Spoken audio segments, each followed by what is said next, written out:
Hello, I am Reverend Kimberly Sturtz. I am the pastor of Grace Lutheran Church and Del Grove Emmanuel Lutheran Church of Sandstone, Minnesota.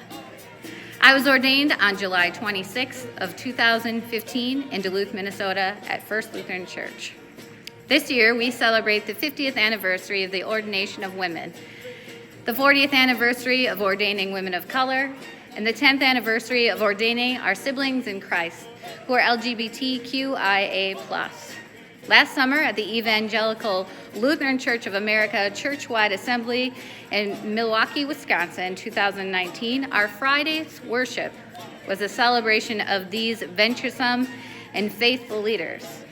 Over 300 plus ordained women processed into worship with cheers, tears, applause, and dancing with hallelujahs. These are wondrous and powerful milestones to commemorate of the hard work that we have done over the last 50 years within the church and praising the call of all people of God. However, we still have a long ways to go. As a woman in the call of ministry, within my own 5 years of ministry, I have heard the voice of questionable validity of my call to leading a church. Questions like, how much does a lady pastor make? Or, I never thought I could hear the gospel from a woman's mouth, but you did a great job, dear. And you are so articulate for a woman, and a woman of your age. How do you know about God so much? Persons of color, Indigenous persons, and LGBTQIA siblings in Christ have endured much more of an uphill climb within the advancing of their calls within this church. In a denomination of 98% white clergy and laity, we have work to do in confessing our transgressions, in ignoring the calls of those around us, in need and in justification of worth, and acknowledging the holy breath that calls us all as one people of God. We acknowledge that we worship and gather on land traditionally cared for and brought together by the people of the Ojibwe and Dakota nations, who continue to live and work here as members of our surrounding community. Indigenous people are our siblings and our neighbors, and we are commanded to love all of our neighbors as we heed Christ's call to the healing of the people, the land, and all of creation. We also pause in confession and remembrance to hold space to acknowledge those whose lives have been stolen or lost because of our own complicity in this. With the whole church, we intend to further nurture mutual relationships of loving care and respect for all people who gather and hear the call of faith. Jesus himself protected women, empowered women, honored women publicly, confided in women, was funded by women, was celebrated by women, learned from women, respected women, and spoke of women as examples to follow. And without women, we would have never heard about the resurrection itself. It is now our turn to recognize this too amongst us and ourselves. We are church. We are Lutheran. We are church together. And we are church for the sake of the whole world. Let us continue the hard work of breaking the mold of what our church is, our future can be, and what our church is striving towards with God's grace and encouragement at our sides. I celebrate this joy of a milestone of 50, 40, and 10 years of celebrating our diverse way of growing into our lives as a people of God. God bless and hallelujah.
pray. For the vocation of pastor, deacon, and bishop, for those who lead churches and faith communities, for those whose life work is evangelical witness in word and deed, we rejoice and give thanks to God. For 50 years of women's ordination in the Evangelical Lutheran Church in America and its predecessor bodies, we rejoice and give thanks to God.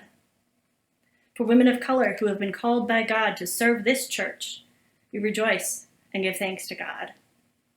For faithful service of LGBTQIA+ pastors who have enriched this church, and for the 10 years since the policy change enabling them to serve publicly out and in partnered relationships, we rejoice and give thanks to God. For the work of seminary professors and staff, chaplains and administrators, those who work for nonprofits, and those who are retired from paid ministries, we rejoice and give thanks to God. For those who are discerning a call to serve Christ Church, for those who are in candidacy, and for those in their internship congregations, we rejoice and give thanks to God. For the witness of Mary Magdalene, the dance of Miriam, the hospitality of Lydia, the prayer of Mary, the discernment of Deborah, the courage of Rahab, and the faithfulness of our biblical foremothers, we rejoice and give thanks to God. For the witness of women in this church, particularly in the Northeast Minnesota Synod, we rejoice and give thanks to God. Gracious and living God, we rejoice and give thanks for your power on display throughout time and place, calling all kinds of people to be witnesses to your grace and power. We celebrate how the Spirit has blessed your church throughout the work of women and girls, including in this time and place. Guide us as your people into welcoming your prophets and teachers among us and hearing Christ's good news through them. With gratitude we pray. Amen.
reading from Galatians. In Christ Jesus, you are all children of God through faith. As many of you as were baptized into Christ have clothed yourselves with Christ. There is no longer Jew or Greek. There is no longer slave or free. There is no longer male and female. For all of you are one in Christ Jesus. And if you belong to Christ, then you are Abraham's offspring, heirs according to the promise.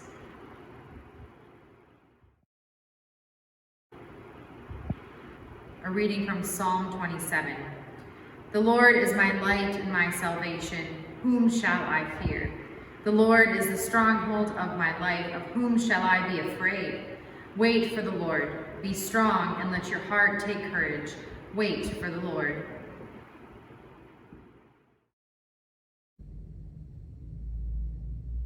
Dear friends in Christ, it is such an outrageous privilege to stand here before you there, wherever it is that you may be, and to offer to you grace and peace from our Lord and our Savior, Jesus. Amen. I'm Pastor Erica Nilsson. I serve Lord of Life Lutheran Church in Baxter, Minnesota, and I have been honored to be a called and ordained minister in the Evangelical Lutheran Church in America since 1995. 25 years ago, this past July, I stood before my home congregation, the faithful women and men, my babysitters and my mentors, my Sunday school teachers and the prayer warriors. Apparently, my parents needed some extra prayer while raising me and my siblings. You know what they say about PKs. I was standing there in front of my choir directors and youth ministers, the no questions asked pew sitters, and those who honestly came searching and willing to share their questions and their doubts. I was there before the old who had watched me grow up and the young whom I had helped grow. And in front of that beautiful, odd, diverse, creative, spirit-filled, joy-loving, justice-seeking, light-shining, grace-imbuing body of Christ. That is Zion Lutheran Church in Iowa City, Iowa. A congregation, I would like to say, with an enormously large theological tent in which everyone could find a place to dwell. A congregation where it was far more important to search and to celebrate than it was to find the right answer to the question. A congregation that took its call to raise up leaders in the church so very seriously that just over my tenure, my family's time there, and a little bit beyond, over a dozen ordained leaders in the church have been supported and encouraged through that congregation, and countless other leaders found their way as well. There I stood in front of that beautiful body of Christ with my mother right next to me, a woman whose voice and life and wisdom is testament to the call of God upon women to let their light shine in the church. My father stood before me, who preached throughout my life of a God who was boundless, a God who was bigger and more gracious than most Christians seem to want to believe. And with my siblings at my side who make manifest joy in the world, and my dear husband David with me, who throughout our life together has embodied for me a love that is deep and loyal and relentless. I was able to make some promises to God and to God's church, and I asked God to help and guide me with those promises, because there is no other way but by the grace of God to be faithful to this calling. I was able to make those promises because 50 years ago, 25 years before my ordination, those promises were spoken for the first time by women by Lutheran women. And let me just take a moment to thank the faithful folks who were a part of that good work, who made some good trouble, as John Lewis liked to say, in those days and when the Spirit was moving for change and for truth. My father, Roy Nilsson, was at the Constituting Convention of the church that year and was a part of the vote on that day. And when it passed to open ordination to women in the Lutheran Church, I was just a few months old at the time. And he recounts wondering in that moment just what difference this might make for his daughter.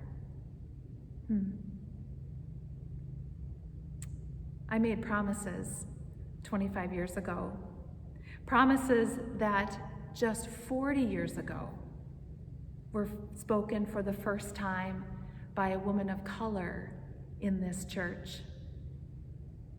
Let me just take a moment to give thanks for the growing diversity of this church.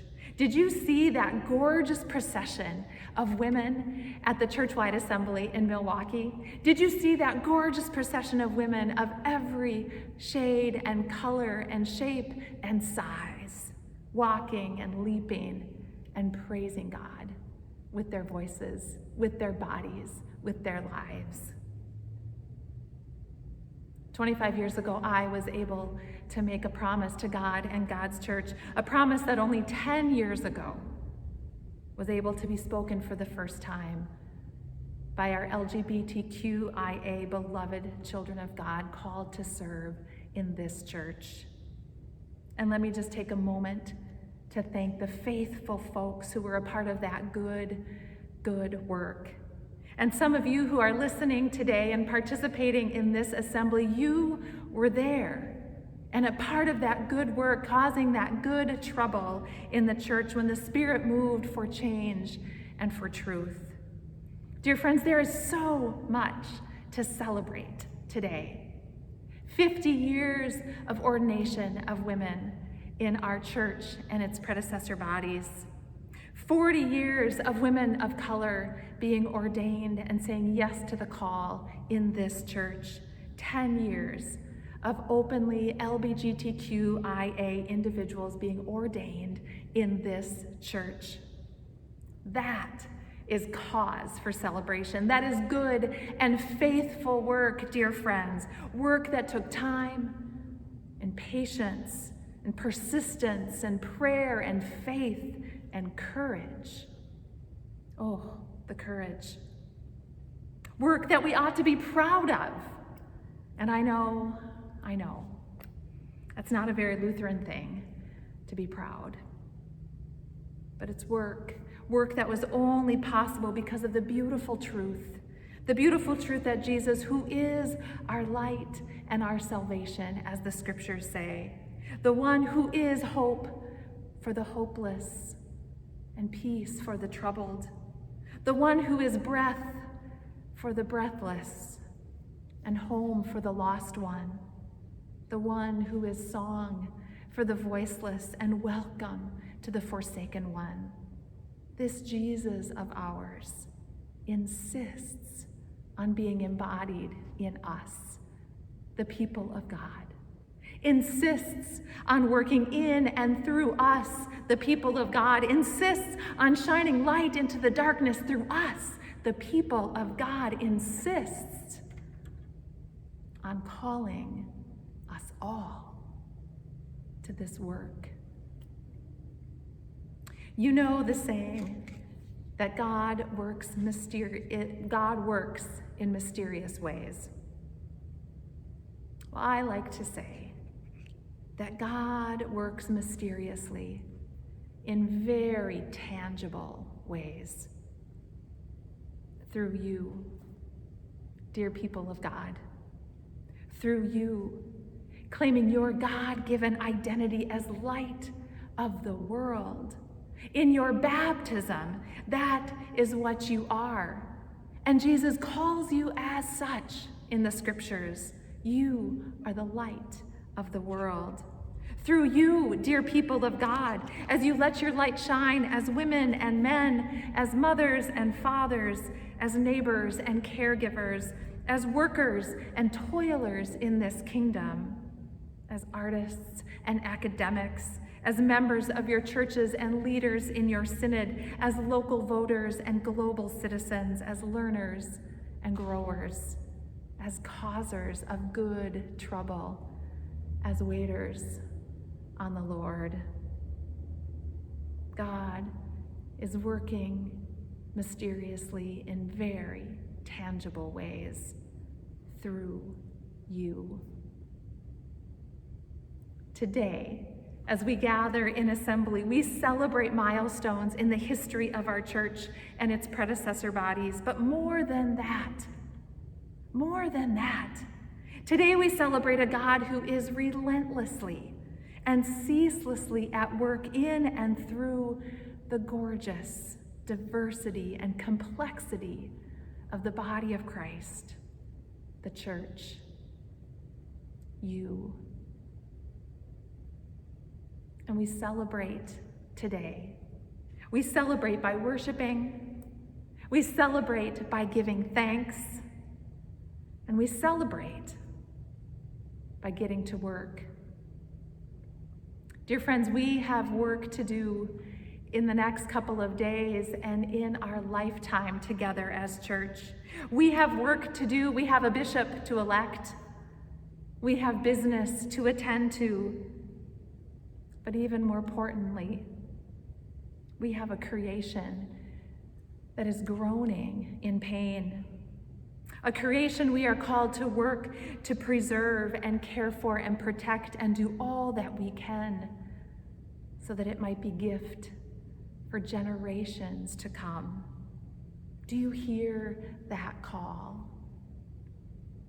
We have a world that is restless and anxious and is reeling with and from the impact of a global pandemic. We are called to do our part, to love and care for the neighbor by the simple act of wearing a mask or keeping our distance and supporting those who are most dramatically impacted by this pandemic, physically, emotionally, or financially, whatever it may be. Do you hear that call? We live in a country that is conflicted and divided and dwelling in the darkness and pain of the sin of racism. And we are called to confront our own complicity in injustice and to face our own fears and our prejudices and to work to create a better and more just society. Do you hear that call? Dear friends, we have borders that have become prisons, and we are called to speak for those who cannot speak for themselves. Do you hear that call? We have communities and schools and churches that are filled with folks who are waiting to have their voices be heard, who are wondering if their life has any worth, if their experience has any value at all. And we are called to listen and to be present, and through our words and our deeds to proclaim the love and the grace and the mercy of God for all. For there are still people waiting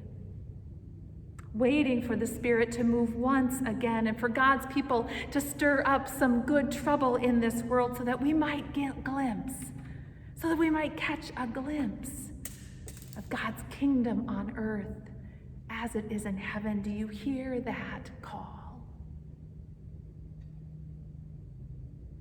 Well, I understand that the scriptures invite us to wait for the Lord. While we wait, may we work. And while we work, may we pray. And while we pray, may we listen. And as we listen, may we hear our call, each of us, in our way, in our place, with our very own lives. and may the one who is our light and our salvation help and guide us all, giving us good courage and strong hearts to do the holy work that we have all been called to do. Thanks be to God. Amen.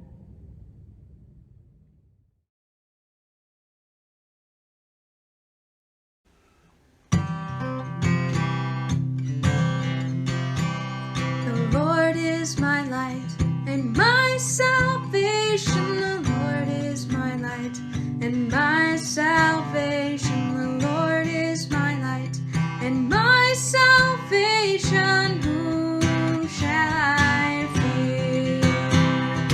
Whom shall I fear?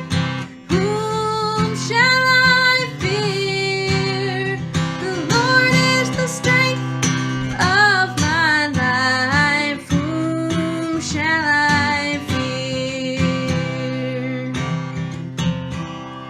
In the time of trouble, God shall hide me. In the time of trouble, God shall hide me. In the time of trouble, God shall hide me. Whom shall I fear?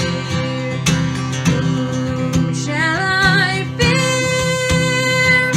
Whom shall I fear? The Lord is the strength of my life. Whom shall I fear? Wait on the Lord and be of good courage. Wait on the Lord and be of good courage. Wait on the Lord and be of good courage. Whom shall I fear? Whom shall I fear? Whom shall I fear? The Lord is the strength of my life. Whom shall I fear? Whom shall I fear? Whom shall I fear? The Lord is the strength of my life. Whom shall I fear?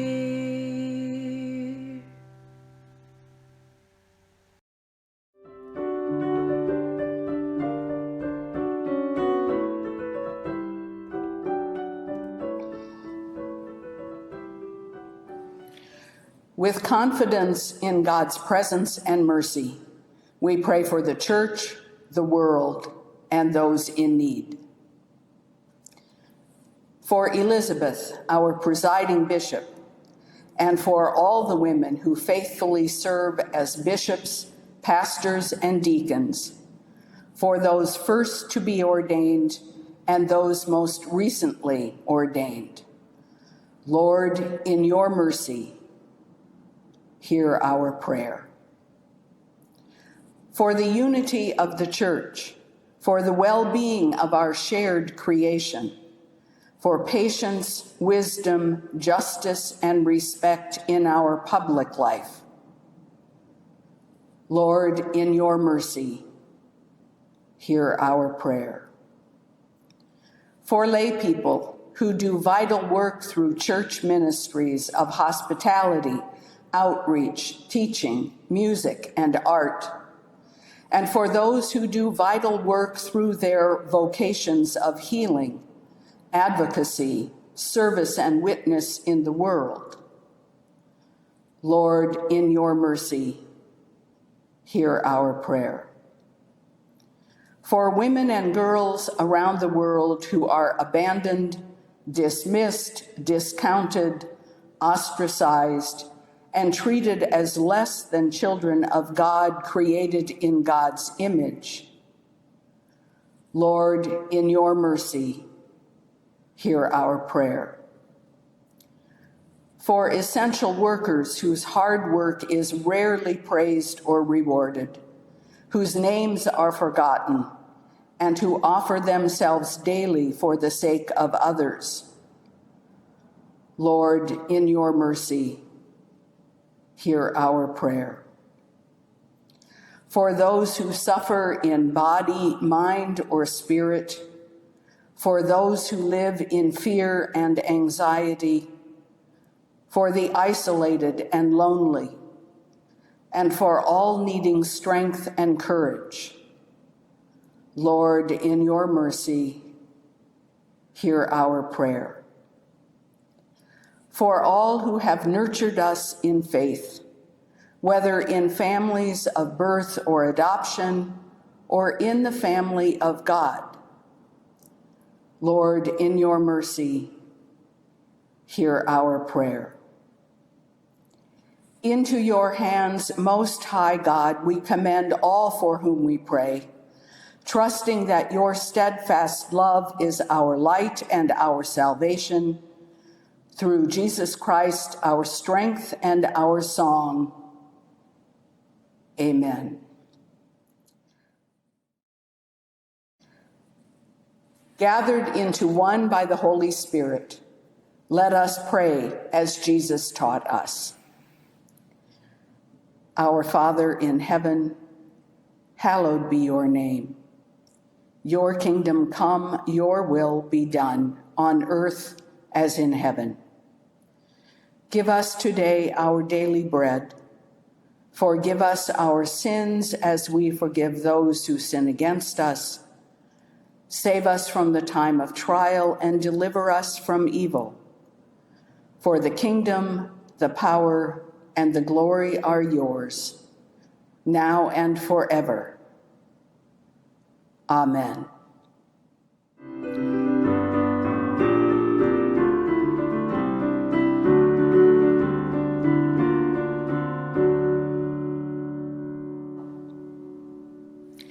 May the God of all creation, in whose image we are made, who claims us and calls us beloved, who strengthens us for service, give you reason to rejoice and be glad. Amen. The God of hope fill you with all joy and peace in believing, so that you may abound in hope by the power of the Holy Spirit. Amen. The God of all grace bless you now and forever. Amen.